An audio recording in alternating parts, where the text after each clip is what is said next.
I, Franklin Delano Roosevelt, do solemnly swear that I will faithfully execute the office of President of the United States and will, to the best of my ability, preserve, protect, and defend the Constitution of the United States. So help me God.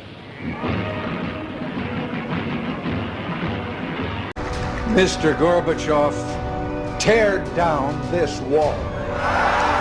Hi everyone, my name is Francisco Remy. I'm a 5th semester student of Tec Milenio Veracruz, and today I'm gonna be talking about the Cold War. Let's get started. To begin, if you don't know what was the Cold War, don't worry, I'm gonna explain it. The Cold War was a period of geopolitical tension between the Soviet Union and the United States and the respective allies, the Eastern Bloc and the Western Bloc, after the World War II. Historians do not fully agree on the dates, but is a period generally considered to the span of 1947 Truman Doctrine to the 1991 dissolution of the Soviet Union. The doctrine of mutually assured destruction, MAD, discouraged a preemptive attack by either side, aside from the nuclear arsenal development and the conventional military development.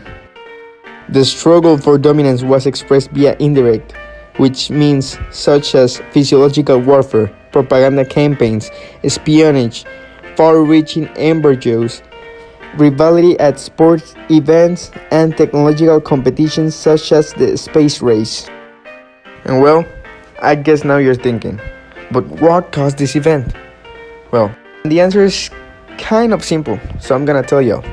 There's two principal things that caused this event.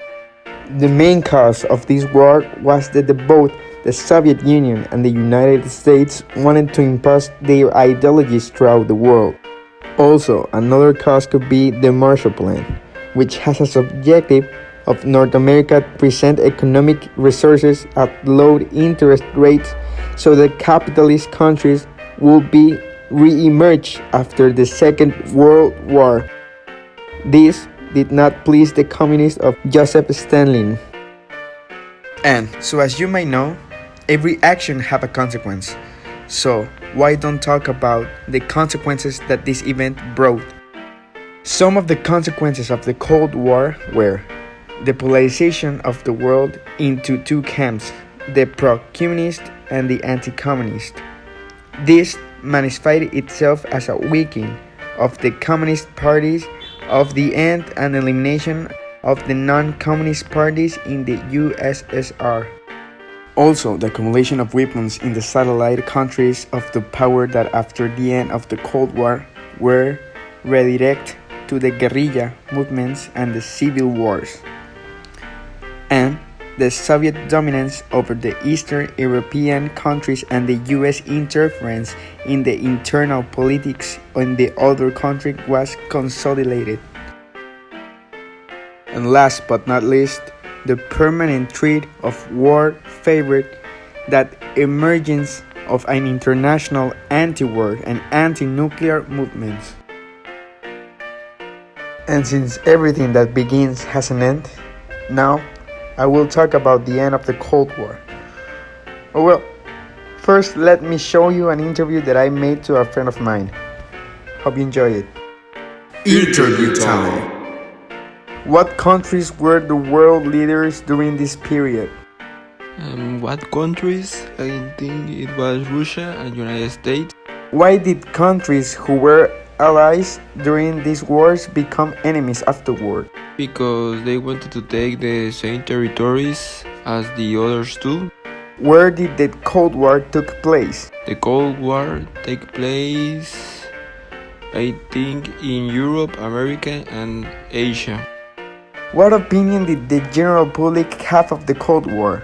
The opinion that the general public have of the Cold War, I think it wasn't good, but well, it happened. I don't think they have to exist more wars because it is totally wrong. It's better to be diplomatic and to have a talk before the war. And last, what type of weapons did the two world powers have at their disposal? And the type of weapons, I think it was the Well, in Spanish they know as AK-47 and FN Fall, Phantom, Chieftain, and USS George Washington. Thank you very much, Ricardo. Now that you listened to my interview, let's end this video by talking on how the Cold War ended.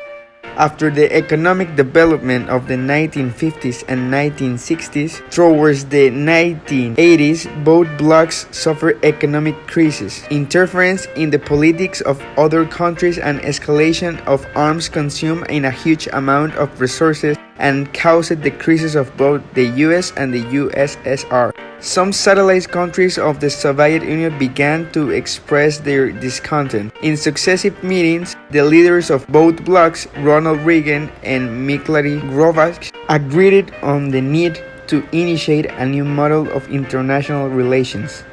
The USSR initiated a series of profound international reforms that led to a greater openness to the West and combined in the fall of the communists. Symbolically, the fall of Berlin Wall in 1989 is considered one of the events that marked the end of the Cold War. Thanks for watching.